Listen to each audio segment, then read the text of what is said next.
Turma, hoje eu vou fazer aqui um vídeo diferente e se vocês gostarem desse formato, eu pretendo transformar isso aqui numa rotina. Eu tive a oportunidade de fazer novamente o PHTLS e, por sorte, estava com a equipe de instrutores maravilhosa, Dr. Tauá Bahia, Dani Canavarro, Nádia Gonçalves e Rani Dourado, os meus 4 instrutores que eu tive nesse último PHTLS que eu fiz. E eu estava simplesmente fazendo as anotações que eu costumo fazer, os meus resumos que eu faço durante os treinamentos, os cursos, para daquilo que não necessariamente as informações mais importantes do curso, mas aquelas informações que naquele momento para mim eu preciso anotar porque para mim é uma novidade, ou é uma coisa que de repente eu já sabia, mas não lembrava, ou porque eu acho realmente algo bem importante. Então nesse vídeo aqui a ideia é te mostrar primeiramente um pouco de como é que eu organizo, até como uma dica, um resumo, como é que eu faço uma anotação para que você possa tirar proveito no momento que você está assistindo uma aula presencial ou mesmo uma videoaula, um congresso, porque no final das contas você está ali dedicando o seu tempo e se você, a gente já consegue absorver e fixar pouco daquilo que a gente ouve, né? A gente acaba fixando muito mais quando a gente pratica. Então a ideia é que você aproveite da melhor maneira possível o seu tempo. E aí eu acabei anotando aqui, se você observar, aqui tem 4 folhinhas dessas aqui cheias, mais 4 cheias, mais 4 praticamente cheias. Então tem 12 páginas de resumo que foi do PHTLS. Eu fiz isso para mim mesmo, não tinha a menor ideia de gravar um vídeo a partir disso aqui. E depois eu falei, poxa, eu acho um pouco de egoísmo até não compartilhar isso aqui com a audiência do IBRAP, até porque ficaram várias sacadas, coisas interessantes, dicas dos instrutores. Esses instrutores são realmente muito bons, didaticamente são realmente profissionais diferenciados. E aí eu anotei aquilo que para mim, nesse PHTLS especificamente, foram as coisas mais importantes que eu ouvi e eu vou compartilhar com você aqui. Óbvio, não dá para compartilhar tudo, e até tive uma dificuldade porque eu comecei a grifar aqui de verdinho aquilo que eu gostaria de falar nesse vídeo especificamente, posteriormente quando eu estava planejando esse vídeo, e eu acabei grifando quase tudo, porque tudo que está anotado aqui eu achei bacana da gente estar repassando. Então a ideia vai ser passar as melhores sacadas que eu tive nesse último PHTLS que eu participei como aluno com esses grandes instrutores e espero que seja de grande proveito para você. Bom, primeira coisa que eu faço quando eu vou fazer um resumo, óbvio que existem milhões de maneiras de você fazer o seu resumo quando você está assistindo uma aula. Não existe talvez uma melhor do que a outra, a melhor é aquela que você prefere fazer, isso é óbvio. A que eu faço é que eu geralmente pego uma folha 4, a folha 4, eu não gosto de ficar com essa folha grandona assim escrevendo porque fica desorganizado. O que é que eu faço? Eu dobro a folha 4 no meio, consequentemente eu passo a ter 4 folhas. E aí eu coloco aqui em cima o número 1, que eu sei que é a minha primeira página, senão você se perde completamente, né? Aqui PHTLS, o título, e começo a botar alguns pontinhos e anotar aquelas coisas, não que as coisas que eu sei, que são óbvias e que eu já adquiri, porque é perda de tempo. Eu anoto aquilo que para mim surge, nossa, isso foi importante relembrar, nossa, isso foi uma novidade, ou eu tive uma ideia, direto eu boto aqui um símbolozinho de vídeo, porque, poxa, isso aqui pode dar um vídeo lá na frente, ou é um assunto que eu quero estudar um pouco mais, ou eu coloco aqui uma coisa que o instrutor falou e que de repente soou estranho para mim, para eu ir pesquisar posteriormente na literatura para ver se aquilo de fato é assim. Então, eu uso o resumo, eu anoto aqui aquilo que estrategicamente faz sentido para mim anotar.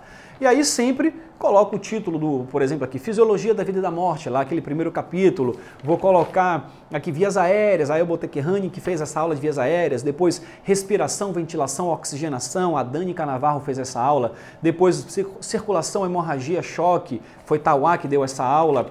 Depois aqui, trauma do sistema nervoso central, lesões do cérebro, Nádia deu essa aula e por aí vai. Então todo o curso está aqui mapeado com as melhores sacadas e para revisar a maneira de você perpetuar esse conhecimento é óbvio. Você associando inicialmente uma informação que para você tem sentido, que para você é importante, seu cérebro diz, não, isso que eu ouvi aqui faz sentido para mim. E aí dentro de todas aquelas milhões de informações que estão concorrendo, ele vai falar, não, essa aqui eu vou guardar. Só que isso não garante que você vai fixar essa informação a longo prazo. Para você fixar a longo prazo só tem um jeito, é você repetir, repetir, repetir.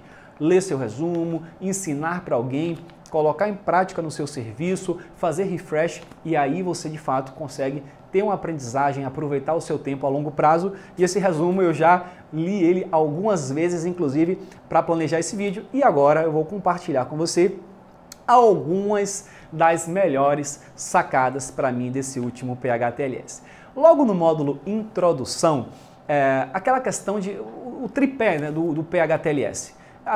Digamos o tripé das urgências e emergências, tanto intra quanto pré-hospitalares, que é, primeiramente, identificar as lesões potencialmente fatais, segundo, tratar essa lesão e terceiro, reavaliar. Um exemplo, um paciente está com pneumotórax hipertensivo, causando lá aquele famoso choque obstrutivo ou choque cardiogênico extrínseco, e está com estabilidade hemodinâmica, não consegue respirar, o coração não consegue bombear o sangue, identifiquei através do meu exame primário.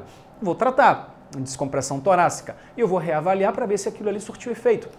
E eu faço isso sempre. Obstrução das vias aéreas, o paciente está...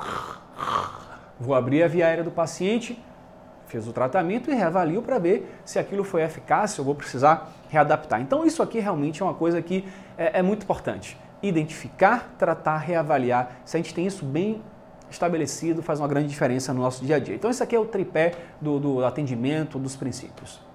Ok? E Tauá falou uma coisa interessante logo na introdução, que foi, Tauá estava como diretor desse curso, e ele disse, gosto muito de suporte avançado, mas eu amo SBV. Então, os profissionais de suporte avançado de vida têm que ter consciência que o suporte avançado não existe sem um suporte básico bem feito. É bacana ter uma cobertura num prédio, você morar na cobertura é legal, mas se não tiver todos os outros andares, inclusive a fundação do prédio, aquela cobertura não faz sentido, ela não tem como existir. Então o suporte básico de vida é o alicerce de tudo que a gente faz. Se você quer ser um grande profissional de suporte intermediário, suporte avançado, foque primeiro em ser muito sólido no suporte básico de vida, aí sim você vai ter substrato para você poder se desenvolver. Bom, agora entrando no módulo de Fisiologia da Vida e da Morte, com Tauá ministrando essa aula aqui, a tríade letal no trauma, famoso chá da morte. Para você lembrar lá, o mnemônico, o chá da morte. As três coisas que de fato vão fazer esse paciente morrer do trauma. Qual é o chá da morte? O C de coagulopatia, o H de hipotermia e o A de acidose. Então o paciente, obviamente, um vai interferir no outro, a hipotermia vai piorar a coagulopatia, a acidose vai piorar a coagulopatia, eles são interrelacionados. Então tudo aquilo que a gente faz no nosso exame primário, que é o momento mais crítico do paciente grave, é obviamente para evitar hipotermia, prevenção de hipotermia, que geralmente a gente vai estar fazendo lá na letra E, até mesmo fazer grandes volumes de soro, que a gente costuma fazer a temperatura ambiente, tende a levar esse paciente para uma hipotermia. Em nossa realidade, nós não temos soros aquecidos a 39 graus, que seria o ideal, e a gente acaba fazendo muitas vezes um excesso de volume, que vai trazer outros prejuízos de aumentar ali a pressão e fazer esse paciente voltar a sangrar, fazer muitas vezes uma hemodiluição. Já tem muito bem estabelecido o conceito de hipotensão permissiva, e o soro em excesso, como a gente usa, leva à hipotermia também. Então olha só, o chá da morte, para você lembrar, coagulopatia, hipotermia, acidose, super sacada. Depois existe a cascata da morte, né? Como é que um paciente vítima de trauma vai morrer? Aí tem uma sequência.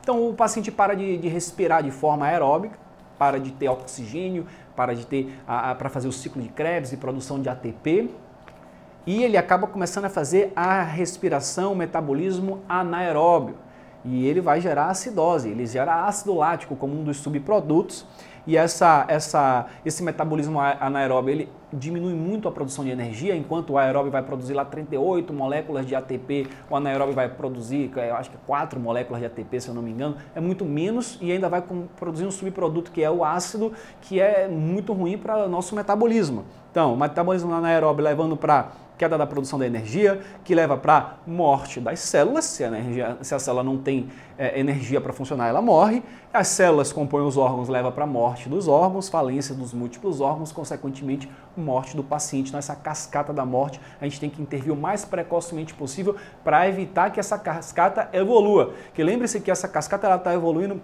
no corpo inteiro. Aquela resposta metabólica ao trauma está acontecendo no corpo inteiro. E quanto mais o tempo passa, mais é difícil a gente reverter essa situação. Por isso que muitos pacientes, até que a gente consegue manter vivo nas primeiras horas, eles podem morrer depois de um dia, depois de 2 dias, depois de algumas semanas, em consequência dessas sequelas que eles adquiriram inicialmente por todo esse metabolismo anaeróbio, por toda essa lesão celular que já teve nos órgãos nobres, cérebro, pulmão, coração, e que lá na frente a gente acaba perdendo o paciente ou deixando o paciente com sequelas importantes, que a gente perdeu aqui efetividade, perdemos precocidade em nosso atendimento, em nossas condutas salvadoras.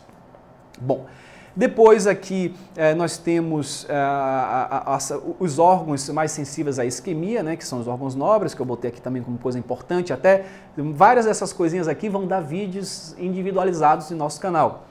Daquilo que eu falar aqui, eu estou falando só as sacadas, não vou poder aprofundar, esse vídeo já vai ser um pouco longo porque tem muita sacada, mas eu não vou aprofundar, eu vou mais citar para te incentivar a estudar esses temas, e os temas que você achar aqui mais bacanas, as sacadas mais interessantes, vocês colocam aqui nos comentários, olha, eu quero um vídeo sobre esse tema aqui especificamente para você aprofundar. E eu vou trazer esses vídeos no canal. Então, um vídeo para falar de forma mais aprofundada do chá da morte, da fisiopatologia da morte. Então, você vai trazendo aqui nos comentários que eu gravo depois para aprofundar. Então não fique um pouco frustrado se eu não aprofundar todos os temas nesse vídeo aqui. Uma sacada que eu achei interessante, eu nunca tinha parado para pensar dessa forma Tawal falou o seguinte: quanto tempo você consegue ficar sem respirar? Tapa aí o nariz, a boca, e veja quanto tempo, ou vai numa piscina, fica embaixo d'água e vê quanto tempo você, que tem uma boa saúde, que não tem problemas, que não tem doença, que tem uma reserva metabólica boa, quanto tempo você consegue ficar sem respirar antes de começar a entrar em agonia? Algumas pessoas 40 segundos, outras pessoas 30 segundos, outras pessoas 1 minuto, 1 minuto e meio, 2 minutos, quem tem um bom preparo, quem tem um preparo extraordinário aí, 3 minutos. Mas observe, a média vai ser 1 minuto e pouco. Isso eu que estamos com uma boa saúde, que estamos com reserva. Agora imagine você, seu paciente que está em estado de choque, que já está ali com respiração anaeróbica, que já não tem reserva nenhuma. Imagine esse paciente, quanto tempo ele pode ficar sem respirar. Imagine que você, esse paciente está lá inconsciente, com queda da base da língua, obstrução das vias aéreas por fluido, o que for. Em quanto tempo esse paciente vai deteriorar, vai perder a consciência, vai parar de respirar, vai ter uma parada cardíaca? Vai ser muito rápido. Então pense que o seu paciente doente, ele tem pouca reserva e a gente precisa conseguir agilizar ao máximo o ABCDE mesmo do trauma. Agora já no módulo de vias aéreas também anotei algumas sacadas. Falando da letra A, o Rani dourado, trouxe algumas coisinhas legais para você pesquisar. Novidade para mim também, por exemplo, as 4 gerações de máscara laríngea. Então a máscara laríngea, a gente está acostumado com aquela máscara laríngea clássica que a gente passa, que é um dispositivo supraglótico, você já deve conhecer, se não conhecer, dá uma pesquisada, a gente insufla cuff, etc. Mas existem outras gerações que estão sendo desenvolvidas, interessante, eu achei legal a máscara laríngea que a gente passa uma sonda nasogástrica para fazer, uma sonda gástrica para fazer uma descompressão, diminuir a probabilidade de refluxo, enfim. Existem outras máscaras mais avançadas, a 4ª geração, que nem cuff tem, parece que nem conheço, parece que tem um polímero que na hora que você passa esse polímero se adequa ali na mucosa, preenche o espaço. Olha, coisa bacana para a gente pesquisar. Eu vou inclusive buscar essas máscaras para fazer um vídeo mostrando aqui. Falando também de drogas de sedação, ele já deu umas sacadinhas aqui.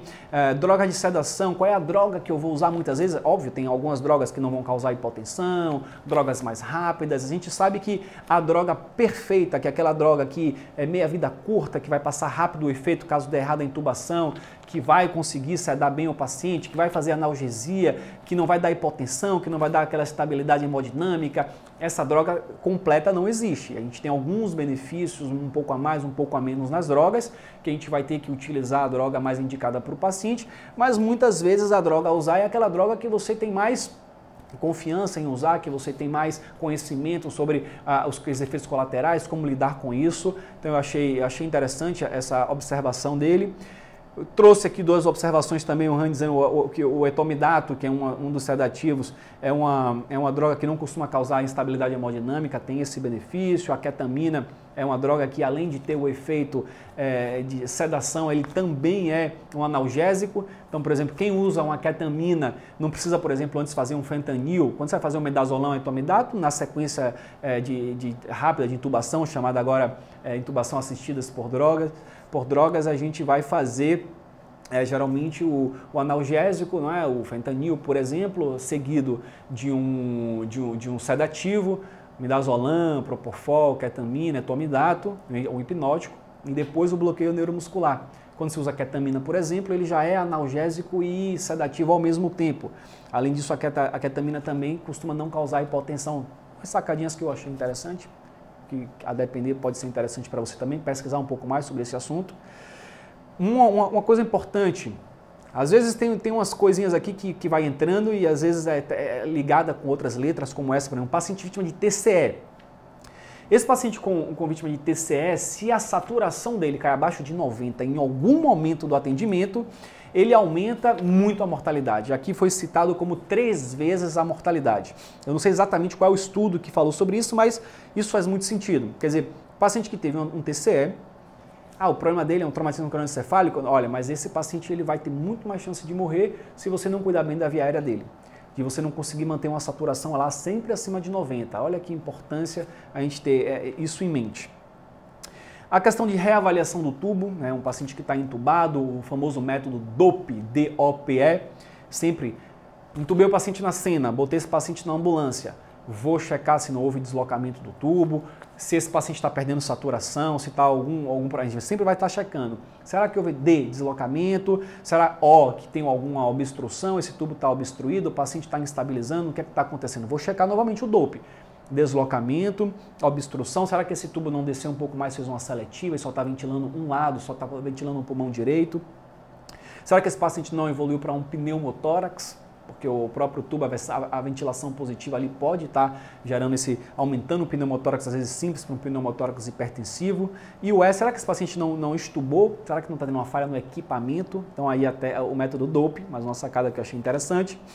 Depois, passando agora para o módulo de respiração, ventilação, oxigenação, que é a letra B. A Dani Canavarro deu umas sacadas interessantes, por exemplo, os nervos, artérias, veias da caixa torácica intercostais, eles vão passar pela borda inferior das costelas.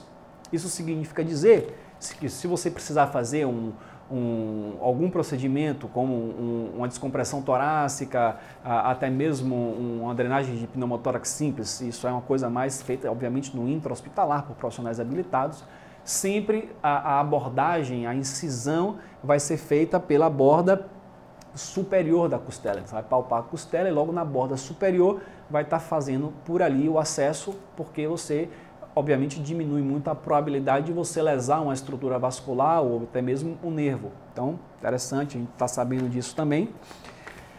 O que mais nós temos aqui? Um paciente que você ouve a respiração dele. Cuidado! O normal é que a respiração seja silenciosa. Alguém está do seu lado, você não ouve ele respirando. Se você está ouvindo ruídos na respiração desse seu paciente, tem algum problema. Pode ser um esforço respiratório aumentado, pode ser uma obstrução das vias aéreas, pode ser secreção. Então, sempre que a gente ouve a respiração, a gente tem que tomar cuidado e avaliar qual é o problema que está fazendo eu ouvir essa respiração. Então, bem interessante também. Teve uma discussão aqui interessante, quando você chega na avaliação da letra B, muitas vezes você vai ter que expor o tórax da vítima para poder avaliar esse paciente, principalmente um paciente vítima de trauma, até na realidade não só na letra B, como você precisa expor esse paciente, muitas vezes vai cortar aquela roupa para poder ver se não tem lesão, até poder fazer um tratamento. E Tauá, que também estava nesse curso, e Tauá, ele é perito, falou com a equipe de instrutores, e a Dani repassou para a gente nessa aula, que existem formas corretas de cortar a roupa do paciente. Por exemplo, o paciente tomou uma facada na região aqui torácica, você vai evitar de cortar a roupa do paciente no local do ferimento, até para você não perder certos indícios que podem estar contribuindo com a investigação posterior. Então, geralmente, você pode fazer, por exemplo, um corte lateral no local da costura para expor e você preservar aquela evidência ali de um crime, de alguma coisa, para que os peritos possam ter mais indícios para fazer o seu trabalho. Então é interessante, a gente sempre está cortando roupa e é bom saber como isso deve ser feito para a gente poder estar contribuindo também com os colegas no desempenho da sua função.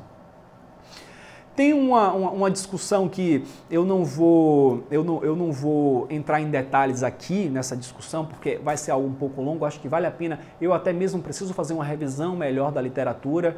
Teve uma discussão interessante sobre a descompressão do pneumotórax hipertensivo, sempre foi falado de fazer no segundo espaço intercostal, linha média clavicular, e traz agora, nessas novas atualizações de ATLS, de APH-TLS, a questão de fazer lá no quinto espaço intercostal, onde é feita a drenagem de tórax mesmo, e existem pontos positivos, negativos para ambas as técnicas, e é algo que vale a pena ser discutido em outro momento. Você já pode estar pesquisando um pouco sobre isso. Também vale a pena eu fazer depois um vídeo, quem sabe, bota no comentário se você acha que vale a pena, sobre pneumotórax simples versus pneumotórax hipertensivo, né? Qual é a diferença dos dois. No APH, o que importa mesmo a gente tratar no APH é o pneumotórax hipertensivo, que é uma emergência médica. O paciente com pneumotórax hipertensivo, ele não consegue ventilar, o coração não consegue bombear sangue porque ele está sendo pressionado por esse ar que está ali no espaço pleural, esse ar em grande quantidade. O paciente começa a ter alterações hemodinâmicas, não consegue fazer o sangue descer da cabeça para o coração, o sangue subir do abdômen, do resto do corpo para voltar pelas veias cavas. Então, pneumotórax hipertensivo é emergência médica que a gente trata no APH com a descompressão. Já o pneumotórax simples é uma urgência médica. O paciente não vai morrer nos próximos minutos por conta de um pneumotórax simples, mas ele pode se transformar num pneumotórax hipertensivo, óbvio, que é um sinal de gravidade muito grande. Cinemática do trauma importante, para o paciente ter tido um pneumotórax simples, temos que ir para o hospital, onde tem um cirurgião de trauma, onde vai ter um cirurgião torácico, para a gente evitar que esse paciente, até porque provavelmente ele vai ter outras lesões associadas, mas normalmente o pneumotórax simples ele não é tratado, drenado no pré-hospitalar, dentro de uma ambulância. Falando aqui, obviamente, de pré-hospitalar móvel, existem os pré-hospitalares fixos, UPA, com cirurgiões, onde ali pode ser feito esse tipo de procedimento, mas nem na ambulância não é o local ideal, até porque ali é um procedimento estéril e não justifica a gente perder esse tempo na cena, sendo que a gente pode precisar de recursos intra-hospitalares para esses pacientes que podem ter hemotórax associado, sangramento, etc. E outra questão também interessante, que eu também não vou poder entrar em detalhes aqui, mas que cabe um vídeo se você achar interessante, a questão do pneumotórax aberto, o ferimento por uma arma de fogo, uma facada, arma branca. O que é melhor, fazer o famoso curativo de 3 pontos ou o curativo de 4 pontos, ocluindo totalmente? Então existe aí uma recomendação do PH-TLS em relação a isso, que tem gerado um pouquinho de discussões desse tema, vale a pena você dar uma pesquisada. Bom, isso aqui, letra B, caminhando, letra C, agora Tauá, que deu essa aula também de letra C, essa aula anterior aqui foi a Danica Navarro, circulação, hemorragia, choque. Tauá, ele faz uma brincadeira com a gente que é o seguinte: qual é o principal fluido no APH? Se você pensar aí qual é o principal fluido no APH, você vai dizer Ringer lactato, soro fisiológico. No APH nós não temos hemoderivados para repor. Então faz sentido você pensar assim, mas Tauá ele brinca dizendo que não. O principal fluido no APH é o diesel, na ambulância. Porque na maioria das vezes lá nessas situações de trauma, o que a gente precisa fazer mesmo é aquele conceito do famoso golden hour, não é? A gente conseguir fazer na cena o que é necessário, as medidas salvadoras para o paciente não morrer ali a caminho do hospital ou na cena, mas ir para o hospital rapidamente, porque muitas vezes são lesões que a gente não tem o que fazer no pré-hospitalar. Uma hemorragia interna, por exemplo, uma hemorragia intraabdominal, uma hemorragia intratorácica, até mesmo uma hemorragia intracraniana, um TCE, o que é que eu vou fazer no pré-hospitalar com esse paciente? Aí você fica ali na cena, tratando outras coisas de menor importância, perdendo tempo, e esse paciente está lá na famosa cascata da morte, a tríade ali, o chá da morte se instalando, a coagulopatia, a hipotermia, a acidose, e a gente perdendo tempo, esse paciente a cada minuto ali está perdendo chance de sobrevida. Então, o diesel é o principal fluido no APH. Claro que o Ringer lactato tem a sua importância, o soro fisiológico tem a sua importância, e lá dentro do hospital os hemoderivados são muito importantes para esses pacientes vítimas de choque hipovolêmico hemorrágico. No trauma, outra sacada aqui, no trauma, se houver choque, o paciente está em situação de choque, você identificou que é um paciente que está lá na letra C, paciente que está taquicárdico, né, pulsos periféricos acelerados, filiformes, a pele fria, pegajosa, tempo de enchimento capilar alargado, maior do que 2 segundos, paciente que está em choque, seja nível grau 1, 2, 3 ou 4, parta do princípio que esse choque é um choque hipovolêmico do tipo hemorrágico até que se prove o contrário. No trauma existem outros tipos de choques, que, claro, existe o choque obstrutivo ou cardiogênico extrínseco, que é o próprio pneumotórax hipertensivo, o próprio tamponamento cardíaco, que aí é também um choque cardiogênico, e existe o choque neurogênico, e tudo isso pode acontecer no trauma. Pode acontecer, inclusive, choques associados. Um paciente ele pode ter um choque neurogênico e um choque hipovolêmico junto. Mas na grande maioria das vezes, o paciente vítima de trauma ele tem um choque hipovolêmico do tipo hemorrágico. Então a gente tem que partir sempre desse princípio até que se prove o contrário. Tem uma maneira que Tawai ele ensina a gente a classificar o choque. Existe choque grau 1, né, classe 1, 2, 3 e 4.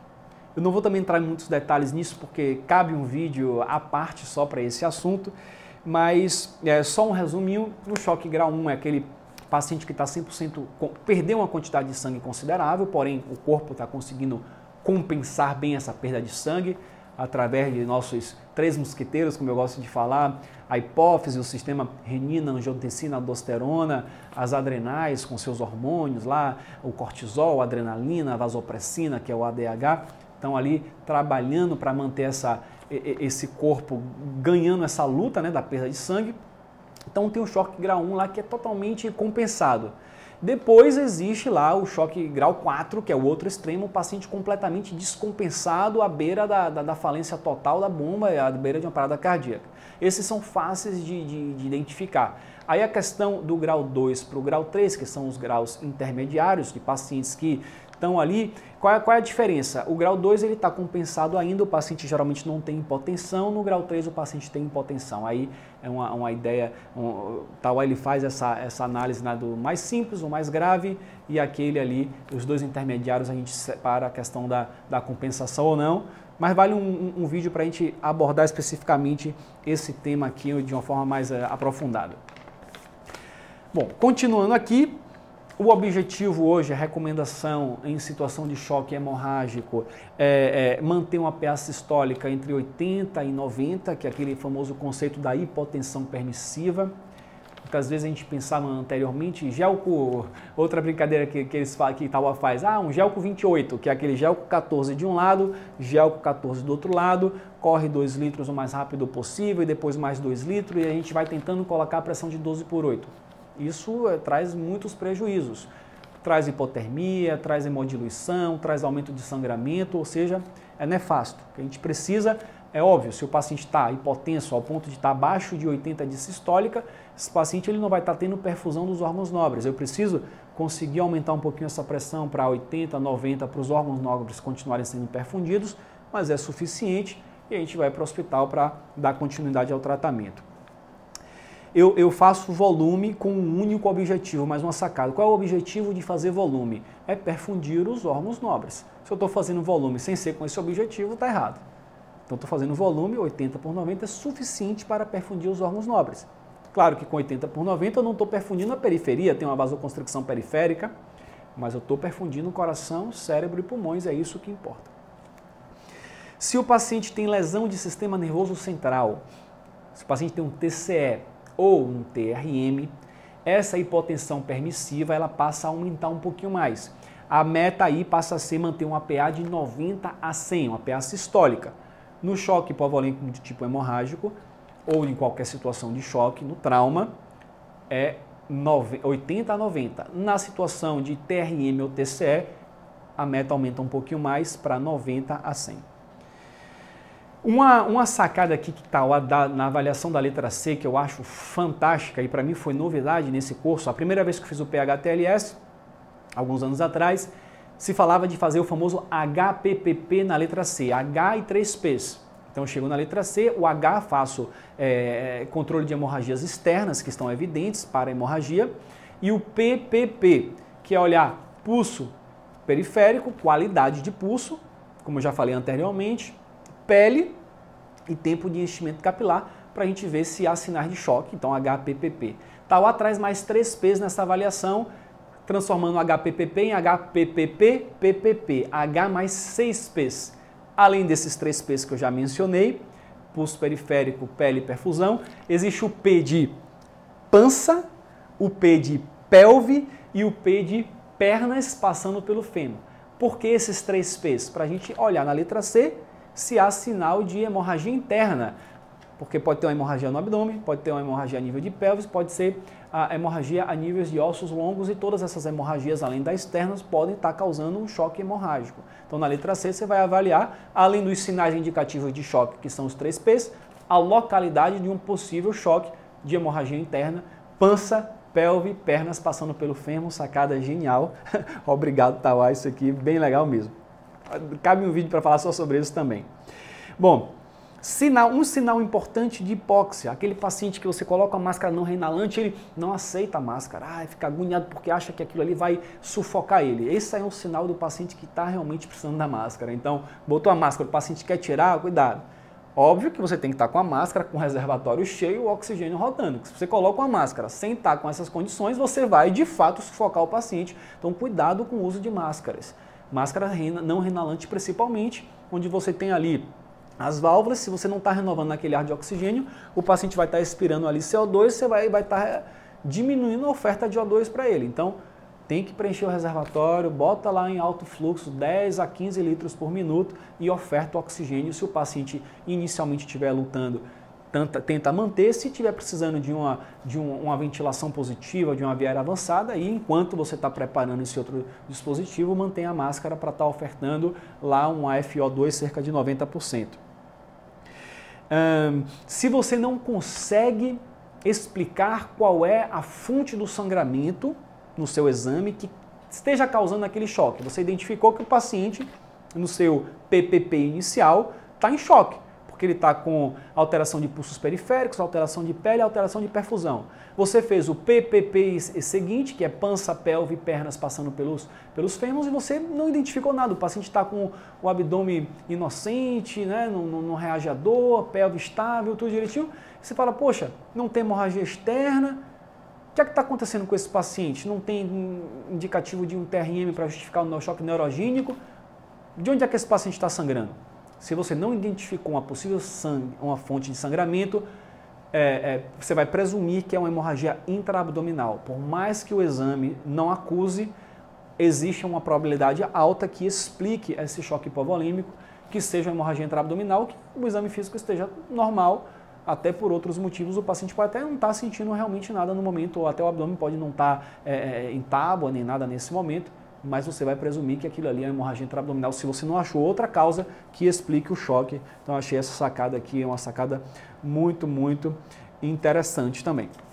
Vamos lá para o próximo módulo. Já vimos o A, o B e o C, as principais sacadas para mim nesse curso. E agora vamos para o módulo de trauma do sistema nervoso central, lesões do cérebro, que Nádia Gonçalves, a enfermeira Nádia, minha diretora, deu aula lá. Então, a lesão primária num TCE, que é aquilo que aconteceu ali no momento, nós infelizmente não podemos fazer nada. Uma vez que a lesão primária foi estabelecida, o paciente perdeu aquilo e aquilo não vai retornar. As células dos órgãos nobres têm pouco tempo de tolerância à isquemia e aquilo que é perdido a gente não consegue mais retornar. Porém, o que acontece muitas vezes são lesões secundárias, que essas lesões secundárias de sistema nervoso central nós podemos minimizar no APH. Como? O que é que causa lesão secundária? Hipóxia. Trato na letra A, na letra B, a hipóxia desse paciente. Hipotensão, por isso que minha meta está lá 90 a 100 de sistólica. Tratar a hipotensão, porque a hipotensão pode aumentar a lesão secundária. Hipovolemia, hipovolemia relacionada com hipotensão, não necessariamente, mas geralmente vem junto. hipercarbia, aumento de CO2, diminuição de CO2, glicose muito alta, glicose muito baixa. Então, a hiperglicemia ou a hipoglicemia pode estar causando. Então, isso tudo aqui são as causas sistêmicas e nós temos lá as causas intrínsecas que causam aumento lá de lesões secundárias, aumento da pressão intracraniana, aquela pressão exagerada com sinais de lateralização, sinais de herniação que a gente tem algumas intervenções no APH, o edema, hematomas, convulsões. As convulsões nós podemos tratar no APH. Então, o que a gente precisa fazer, essa é a sacada, é pensar em não aumentar lesões secundárias. Então, nossa intervenção no TCE é importante para isso. Aqui tem um assunto agora, dentro desse tema, que é muito importante, Nádia explicou com maestria. Eu também quero gravar um vídeo para falar só sobre isso, sobre a questão da pressão de perfusão cerebral. Porque quando nós temos um paciente vítima de TCE, o que é que vai acontecer? A pressão de perfusão cerebral, o quanto de sangue, de nutrientes chegam para as células do cérebro, acaba sendo prejudicado. Existe uma fórmula que é pressão de perfusão cerebral, que a gente precisa manter boa, é igual a pressão arterial média menos a pressão intracraniana. Isso significa dizer que quanto maior a pressão intracraniana, o efeito de massa lá do sangue, menor a pressão de perfusão cerebral. Então a pressão intracraniana tem algumas coisas para conseguir diminuí-la, mas no caso de uma hemorragia intracraniana, não tem jeito, ela vai aumentar. Então o que eu posso fazer aqui, já que é pressão arterial média menos pressão intracraniana, nesses casos, manter uma pressão arterial média mais elevada vai ajudar, porque a pressão de perfusão cerebral é a pressão arterial média menos a PIC. Então a pressão arterial média, se eu elevo ela, eu consigo preservar a minha pressão de perfusão. Por que eu estou falando isso? Qual a importância disso? O corpo ele precisa aumentar a pressão arterial média diante de um aumento de PIC para manter uma boa pressão de perfusão cerebral. Então, se você vai fazer uma droga, por exemplo, para sedar, a gente até discutiu bastante isso, vou fazer uma droga para sedar o paciente. É melhor utilizar uma droga que não cause hipotensão nesse paciente, já que a hipotensão vai piorar a pressão de perfusão cerebral, já que o paciente está com a PIC e ele precisa combater essa PIC para conseguir manter a pressão de perfusão cerebral. Então é importante isso, a gente realmente, por isso que existe essa preocupação maior em manter uma sistólica ali no mínimo de 90 a 100, enquanto nos outros casos a hipotensão permissiva é de 80 a 90 de sistólica, então a explicação está aí. Eu vou gravar um vídeo no quadro explicando isso com mais calma, provavelmente eu falei aqui, você pode ter achado isso um pouco confuso, mas foi uma sacada importante que Nádia deu, e aí eu vejo se eu gravo um vídeo só sobre isso, se você achar também relevante, coloca aqui nos comentários. Uma coisa importante também para a gente falar aqui é a questão da hipoventilação. O paciente que não tem uma via aérea bem tratada, não está ventilando bem, ou para a própria lesão cerebral pode estar afetando ali áreas do tronco cerebral e prejudicar a ventilação desse paciente. Esse paciente que está hipoventilando, ele tem uma hipercarbia, que é um acúmulo do CO2 circulante ali. Essa hipercarbia, esse aumento de CO2, ele vai causar uma vasodilatação, ele vai aumentar a quantidade, o volume sanguíneo no corpo, inclusive no cérebro. Então, se você tem hipoventilação, hipercarbia, você faz vasodilatação, consequentemente você aumenta o volume de sangue segurando no cérebro. O que você não quer é aumentar esse volume, por quê? Porque você vai aumentar a PIC, e aumentando a PIC, você vai diminuir a pressão de perfusão cerebral. O que você quer é aumentar a pressão arterial média, mas quando você faz uma vasodilatação, você diminui a pressão arterial média. Então, a hipoventilação é dramática no TCE. Dramática. Tanto que eu falei lá no início, aquela saturação abaixo de 90 em um único episódio já aumenta muito a mortalidade desses pacientes vítimas de TCE. E aí vem o contrário, a hiperventilação. Você já deve ter visto que existem aí algumas indicações de hiperventilação. Mas na grande maioria das vezes, a hiperventilação ela é negativa, ela é prejudicial para o paciente. E na maioria das vezes nós fazemos hiperventilação por uma questão de ansiedade. Lá o paciente está precisando de ventilação assistida, está com AMBU. A indicação é de uma ventilação a cada 6 segundos, ou seja, ventilo 1, 2, 3, 4, 5, 6, ventila de novo. O que é que a gente costuma ver na cena? Ventila 1, 2, 3, 4, 5, 6, ventila 1, 2, 3, 4, 5, 6. Não são segundos, você está ventilando a cada 2 segundos. Isso é hiperventilação, devido à ansiedade. Às vezes até o socorrista às vezes não é nem por mal, acha que quanto mais melhor, mas não. Aí entra o conceito aí do less is more, menos é mais.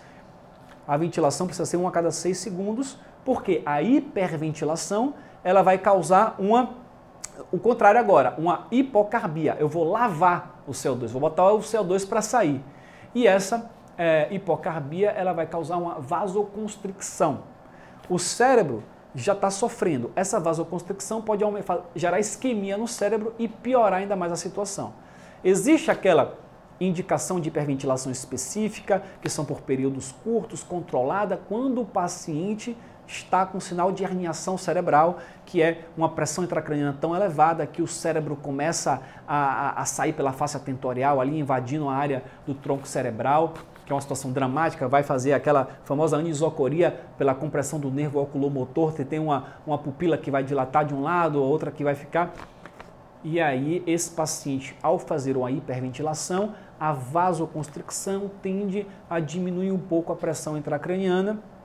Um risco de isquemia é um risco a se pagar, mas que vai trazer mais benefícios para esse paciente gravíssimo especificamente.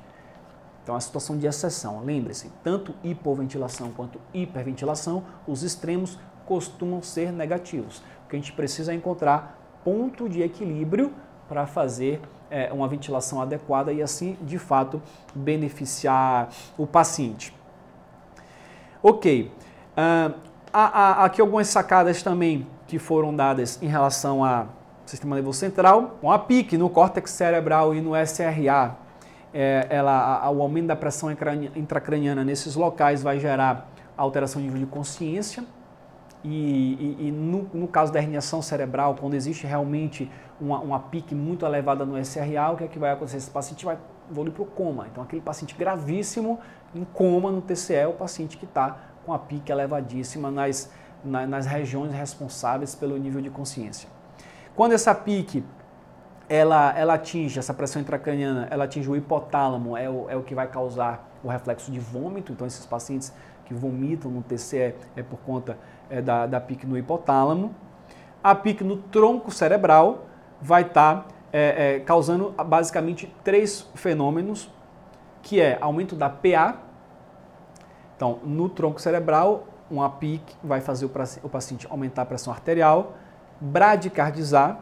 Então, aquele paciente que está com a pressão elevada, que está com bradicardia e alteração respiratória, principalmente lá, já que o centro respiratório está presente no tronco cerebral, aquele paciente que costuma fazer aquela respiração de Cheyne-Stokes, dá uma pesquisada. Eu vou fazer um vídeo para falar também sobre isso, mostrar os padrões respiratórios. Ele é conhecido, essas 3 alterações, como fenômeno de Cushing. Então, mostra ali que a PIC já está atingindo as áreas mais nobres, porque essas áreas mais centrais, tronco cerebral, elas são completamente protegidas, estão lá no centro. Então, o ideal é que não chegasse a PIC a afetar essas áreas, mas dentro da calota craniana é tudo bem apertado, não tem para onde dilatar. Quando você tem uma massa ali em expansão, uma hora vai chegar e vai deixar justamente esses pacientes mais graves se a gente não conseguir fazer o tratamento definitivo de forma mais precoce.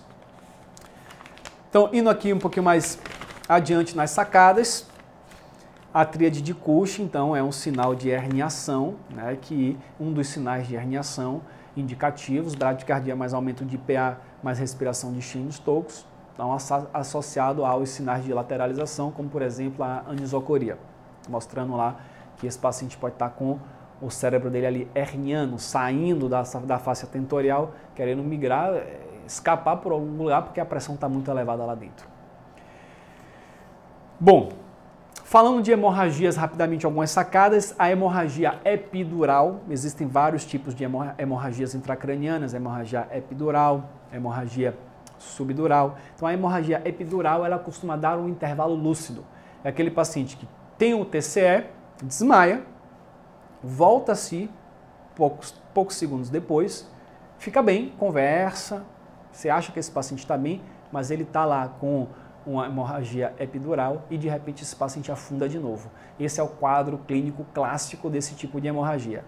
Diferente da hemorragia do hematoma subdural, que costuma fazer o paciente evoluir negativamente progressivamente. A depender da velocidade de expansão desse hematoma subdural, o paciente ele pode demorar horas, dias, semanas ou até mesmo meses para começar a apresentar sinais clínicos. Até porque o cérebro ele tem a calota craniana tem uma pequena capacidade de regular alguns fluidos, que é a doutrina de Monroe Kelly.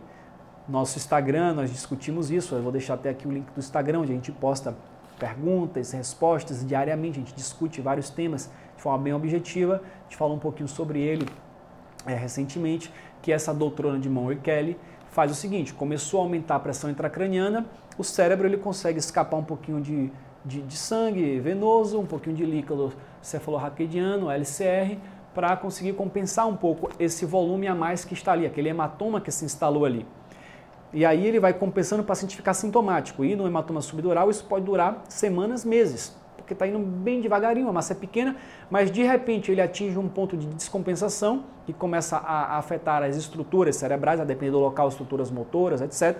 E aí o paciente começa a apresentar sinais e sintomas, que pode ser, por exemplo, perda de força muscular de um lado do corpo. Isso pode demorar meses, isso é característica do hematoma subdural. Claro que se for hematoma subdural copioso, volumoso, isso pode acontecer mais rapidamente, mas não é como o hematoma subdural, uma coisa tão rápida como o hematoma epidural. Joia! Aqui falando de hiperventilação agora, quando existe uma indicação de hiperventilação, aquela famosa indicação na herniação cerebral, o ideal é que esse paciente esteja em uso de capnometria ou capnografia, que vai medir o CO2 exalado, e que seria o parâmetro mais acurado para a gente medir a hiperventilação, que seria manter essa capnografia, essa capnometria entre 30 e 35 milímetros de mercúrio de CO2 exalado. Aí você estaria fazendo uma hiperventilação bem medida, bem mensurada. Não tendo, você vai, na verdade, mexer na sua frequência ventilatória. Nós fazemos uma ventilação a cada 6 segundos, esse é o padrão para todos os pacientes. Uma ventilação a cada 6 segundos equivale a 10 ventilações por minuto. A hiperventilação, quando indicada, seria no adulto fazer o dobro, uma ventilação a cada 3 segundos, ou seja, 20 por minuto. Então você faz uma ventilação, 1, 2, 3, outra ventilação. Olha aqui, até uma hiperventilação é mais lento do que a ventilação que a gente costuma ver. 1, 2, 3, aquilo ali não é hiperventilação, é megaventilação e é muito prejudicial para o paciente. Então no adulto costuma ser essa hiperventilação de 20 ventilações por minuto, na criança 25, no lactente 30.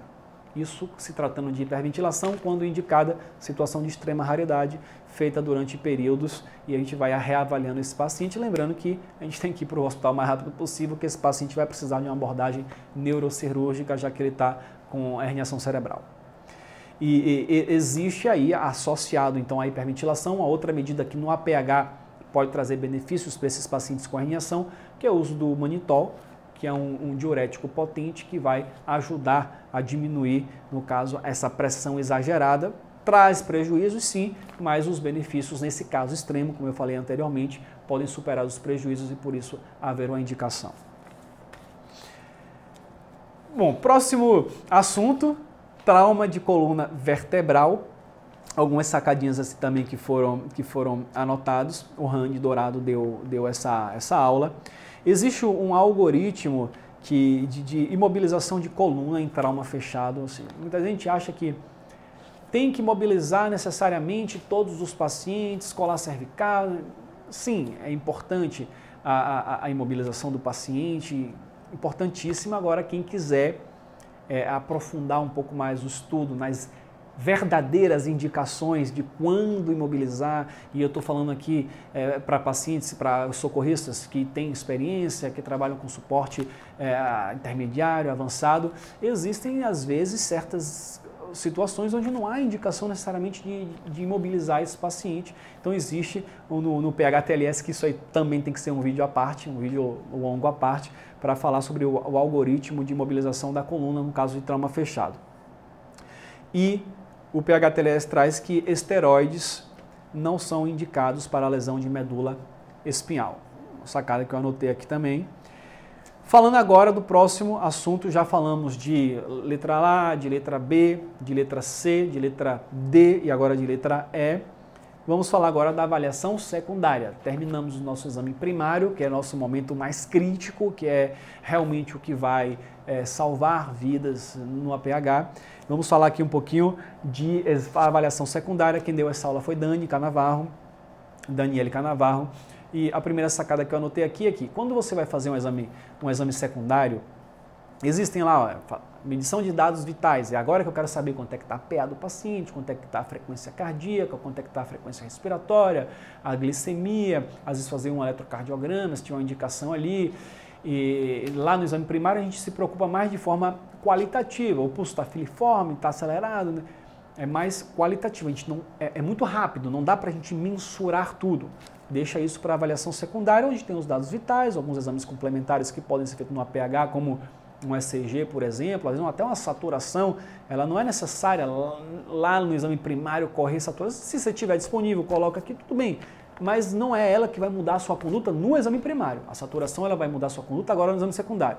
Então tem os dados vitais, aquela anamnese sampla ou ampla, e a sacada que eu anotei aqui é o exame físico. Você vai reavaliar o paciente e fazer um exame físico, aquele famoso exame céfalo-caudal. Mas a depender do paciente, obviamente você não vai avaliar sempre a mesma coisa, aquele exame físico detalhado, demorado. É um exame físico céfalo-caudal direcionado para aquilo que você encontrou na sua avaliação primária. Então, um paciente que está com quadro neurológico, você vai fazer um exame neurológico mais acurado, mais detalhado.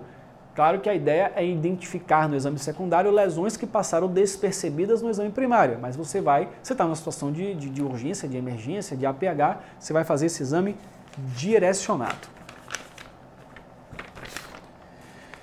Bom, aqui teve um módulo no curso de considerações especiais no trauma, que tem muitas sacadas. Esse aqui é o módulo assim que eu acho que eu anotei mais coisas, mas eu vou passar bem rapidamente por ele, que fala de crianças, de geriatria, de queimaduras.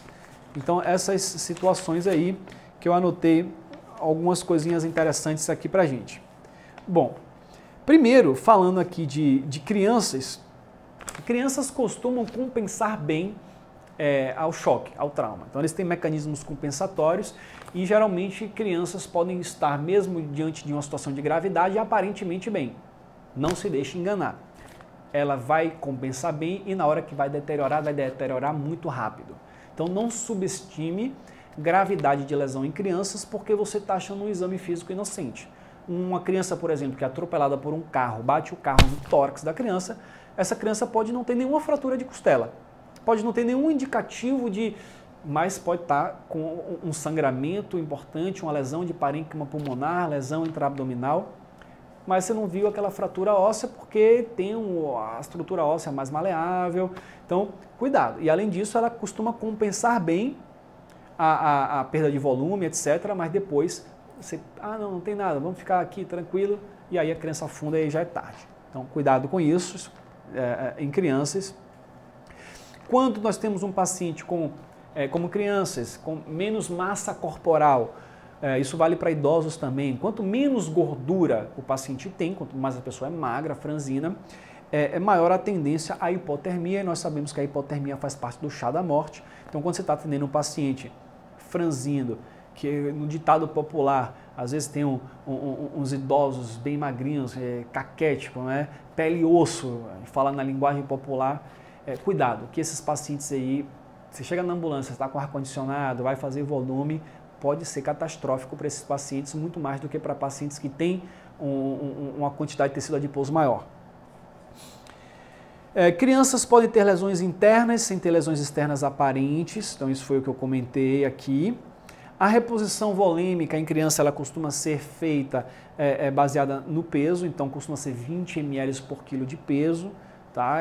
Existe esse cálculo que guia a nossa reposição volêmica, não significa dizer que a gente tem que sempre estar fazendo ao pé da letra, mas é nosso guia, em média 20 ml por quilo de peso. Então aquela criancinha que tem 10 quilos, 200 ml de reposição volêmica. Diferente de fazer 1 litro, 2 litros. Imagine você fazer 2 litros de reposição volêmica numa criança de 10 quilos. É importante a gente saber essa questão aí de adaptar a reposição ao peso. E a escala de Glasgow em crianças, ela é diferente. Existe uma escala de Glasgow para adultos, existe uma escala de Glasgow para crianças, existe uma escala de Glasgow para lactentes, porque crianças ainda têm uma certa capacidade de comunicação consciente que lactentes não têm. Então vale a pena a gente também fazer, né? Quem sabe, bota aqui nos comentários se você acha interessante, vídeos para falar sobre a escala de Glasgow pediátrica, a escala de Glasgow de lactentes e como elas foram adaptadas para a gente poder mensurar o nível de consciência desses pacientes. Falando agora de geriatria, pacientes idosos compensam muito mal, é o contrário de crianças. Crianças podem demorar um pouquinho mais para descompensar, o idoso é o contrário, ele vai descompensar muito rápido se eu não tenho. Então, até criança eu consigo ter um momento que ela vai ficar estável por mais tempo. O idoso não, ele se estiver sangrando, ele vai afundar muito mais rápido, ele costuma ter comorbidades associadas que diminuem as reservas e, consequentemente, explica essa descompensação mais rápida, né? Desnutrição, etc. A complacência torácica do idoso é diminuída, então ele não consegue compensar uma hipóxia com uma ventilação otimizada. Isso é um fator importante. Isso predispõe a fraturas de costelas mais fáceis também em situações de trauma de tórax. Capacidade pulmonar é diminuída. Então, tudo isso explica essa dificuldade de compensação. As alterações de curvatura de coluna. Às vezes você quer imobilizar um paciente numa prancha, aí o idoso tem uma cifose, tem uma escoliose, você não consegue, aí você quer forçar o idoso, não, tem que ficar aqui deitado para eu conseguir fixar esse paciente na prancha. Não, você vai respeitar a anatomia do paciente, vai botar coxinha de uma forma que ele esteja confortável e respeitando a anatomia dele. Então, se o idoso ele tem uma cifose, você vai estabilizar ele respeitando isso. Senão você pode gerar uma iatrogenia, mais lesões ao querer forçar uma posição antinatural. O que mais? Ossos porosos, fraturas muito mais fáceis, né? Com menos energia envolvida no trauma, você pode ter fraturas que você não teria em adultos, em crianças. Cuidado com as próteses dentárias de idosos. Então, um idoso que tem dentadura, tem que tirar a dentadura, tenho que deixar a dentadura, vou tratar uma via aérea, depende. Então, por exemplo, olha que sacada interessante, na intubação você vai retirar. Você vai intubar, passar uma cânula endotraqueal, você retira. Mas se você precisar ventilar esse idoso com um ambu, por exemplo, uma máscara, se você retira a dentadura, você perde a anatomia facial, perde vedação. Você não consegue mais vedar a máscara do ambu. Então aí, nesse caso, você mantém, porque você consegue manter uma anatomia de vedação, já que a máscara ela é planejada, criada, desenhada para acoplar no rosto de um paciente que tem os dentes. Então olha que sacada interessante. Mantém a prótese do idoso se você precisar ventilar ele com a máscara não invasiva e se precisar entubar, tira a prótese. Para evitar situações de broncoaspiração, de obstrução das vias aéreas, isso é óbvio. Falando um pouquinho agora de queimaduras. Crianças representam 20% de todas as queimaduras, então uma faixa etária muito acometida. E em caso de queimaduras em crianças, nós temos o papel de não julgar, mas alertar, avisar se tiver suspeita de maltratos. Muitas das queimaduras em crianças são devido a maus tratos. Então, se você identifica uma situação suspeita numa criança, você tem o dever de informar para as autoridades, não que você esteja julgando e fechando o diagnóstico que aquilo foi maltrato, mas que, segundo a sua avaliação de saúde, há uma probabilidade, há uma possibilidade para que os órgãos competentes façam essa devida investigação. Para a gente fazer o tratamento do queimado no APH, é importante saber que o tratamento mais importante nosso é evitar, obviamente, a hipotermia e fazer a reposição volêmica. Esse paciente perde muito volume. Para isso, a gente precisa mensurar quantos % da superfície corporal foi queimada com lesões de segundo grau, terceiro grau, lesão de segundo grau em diante, porque isso vai entrar no cálculo, na fórmula de Parkland, que vai dizer quanto de volume eu vou fazer para esse paciente. E para fazer esse cálculo existem algumas maneiras de superfície, né, para determinar, e um deles é a regra dos 9, temos lá no nosso Instagram, e eu acho que aqui no YouTube ainda não tem vídeo falando sobre isso, nesse momento que eu estou gravando isso, mas vale a pena a gente fazer um vídeo para falar sobre a regra dos 9, para você conseguir avaliar o corpo dividido em várias áreas que valem 9 pontos, braço 9, outro braço 9, e assim você consegue estimar rapidamente a dependência de queimadura no tronco, em face, em pernas, etc. Quantos por cento, porque isso vai ser muito importante para a gente calcular a reposição volêmica. Pacientes com inalação de monóxido de carbono, queimaduras, incêndios, muita fumaça, esses pacientes que inalam o monóxido de carbono, a gente perde o parâmetro da saturação de O2. A saturação de O2 ela pode estar até aparecendo com valores maiores do que de fato o paciente está tendo. Então ele pode enganar. Esse paciente que inalou muita fumaça, a gente não deve confiar no que o oxímetro está mostrando para a gente ali.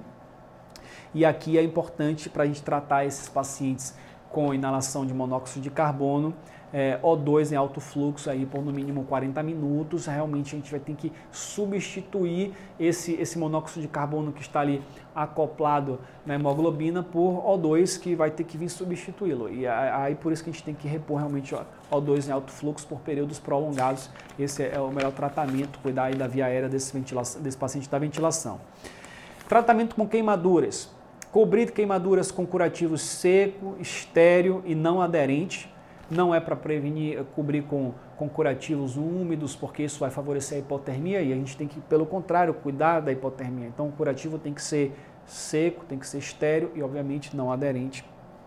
Como eu falei, a fórmula para a gente calcular a fórmula de Parkland, 2 a 4 ml vezes o peso do paciente em quilo e vezes a superfície corporal queimada. E esse cálculo que você tiver, vamos dizer que o paciente tem 80 quilos, o paciente tem 20% do corpo queimado, você vai repor 2 a 4. Então vamos dizer 4 ml vezes 80 quilos, 4 vezes 8, 32, vezes 32, no caso 320 vezes 20. Então 320 vezes 10 daria 3.200, vezes 2 daria 6.400 ml. Você vai ter que botar 6,4 litros de soro para esse paciente com essa característica, com esse peso, com essa superfície corporal queimada. E como é que você vai fazer esses 6 litros? Tudo de uma vez? Não. Você faz 50% nas 8 primeiras horas e mais 50% nas 16 horas restantes para completar esse volume em 24 horas. Obviamente que no APH você só vai cuidar de uma parte das 8 primeiras horas. Então se você sabe que nas 8 primeiras horas você tem que fazer 3 litros e você ficou com esse paciente 2 horas, então você está fazendo 1/4 daquilo que você faria nas 8 horas. Então 1/4 de 3.000, é assim que você vai calcular. Durante o período que esse paciente vai passar comigo, eu vou fazer ali cerca de 800 ml. Para você não fazer todo o volume sem necessidade. Então é muito importante isso, muda a nossa conduta no APH. Saber calcular a fórmula de Parkland para a gente determinar o quanto a gente vai dar de volume para esse grande queimado. A preferência é o Ringer lactato para reidratar esses pacientes. E assim, uma sacada importante aqui, começa a contar o tempo no momento da queimadura, não é no momento que você chegou no paciente, no momento que o paciente foi queimado, no momento do acidente é quando conta esse tempo para reposição volêmica. Então se já correu 1 hora, você já vai ter que fazer um fluxo, uma vazão um pouco maior do que se você chegasse no momento 0 do atendimento, porque essa hora foi perdida, a gente precisa recuperar. Olha uma pergunta interessante aqui. Devo usar gelo em queimaduras? O paciente está queimado, passo gelo? Então, isso é contraindicado. Por quê? 2 motivos. O gelo ele causa vasoconstricção. Quando o paciente está queimado, é aquele mesmo raciocínio da lesão cerebral primária. Lesão cerebral primária, eu não recupero. Queimadura, eu não recupero. Queimou, não volta.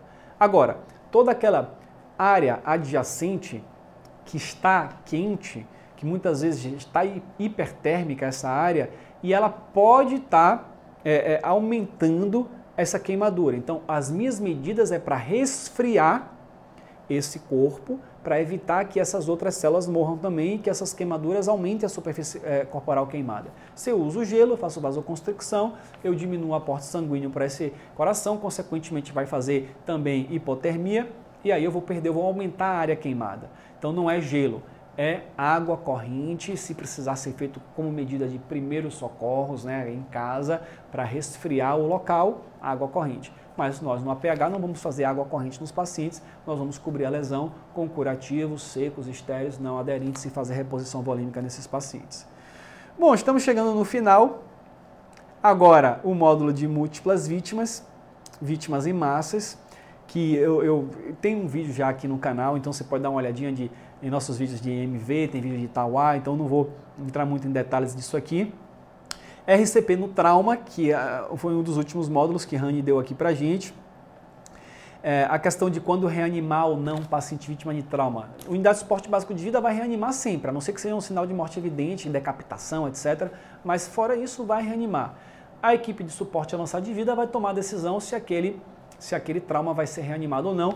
O PHTLS ele bota lá no protocolo, se o trauma foi presenciado, você vai reanimar por 15 minutos, o paciente não voltou após 15 minutos, você pode tomar a decisão de parar, isso é para suporte avançado, não é para suporte básico de vida, tá? É o médico que toma essa decisão.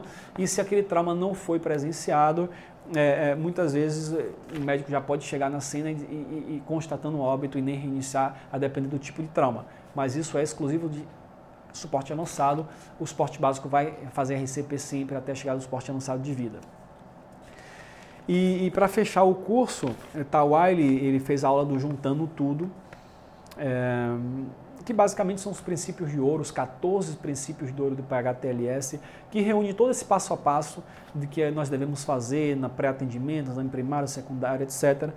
Lembrando que o princípio mais importante é o princípio de não causar mais lesões no paciente. Você está ali, o paciente já está sofrido, já está com lesões, o socorrista não pode fazer coisas, obviamente, que causem mais lesões. Isso pode parecer óbvio, mas não é tão óbvio assim na prática. Às vezes, passar tempo desnecessário na cena, a gente vai estar diminuindo a chance do paciente, às vezes fazer um procedimento invasivo no momento que não se deve. Então tem várias coisas que a gente acaba fazendo, tentando ajudar, mas que a gente acaba causando mais lesões. Então, primeira coisa é não cause mais lesões e depois, obviamente, traga benefícios para o paciente. E para fechar o curso, foi uma citação aqui do diretor médico do PHTLS, o Norman Maxwell. Nossos pacientes não nos escolheram, nós escolhemos os nossos pacientes. Então, a responsabilidade de fazer o melhor possível é nossa. Então, esse foi o nosso vídeo sobre as sacadas do PHTLS. Você vê que foi proveitoso, vale a pena anotar. Olha só, isso aqui é uma coisa muito pessoal, isso aqui está sob medida para mim. Talvez para você não seja tão interessante quanto isso foi para mim. E por isso que eu te digo que você precisa fazer os seus próprios resumos. Talvez aqui eu trouxe algo que despertou algo positivo em você, mas com certeza o resumo ele é melhor para quem faz. Então faça seus resumos do seu jeito, anotando aquilo que você precisa gravar e revise várias vezes, porque é assim que a gente consegue solidificar esse conhecimento.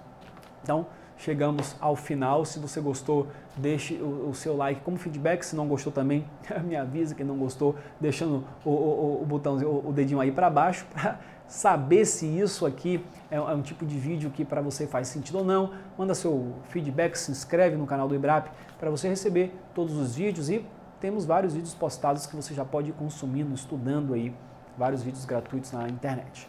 Obrigado por ter acompanhado até aqui, um grande abraço e a gente se vê no próximo vídeo. Tchau, tchau.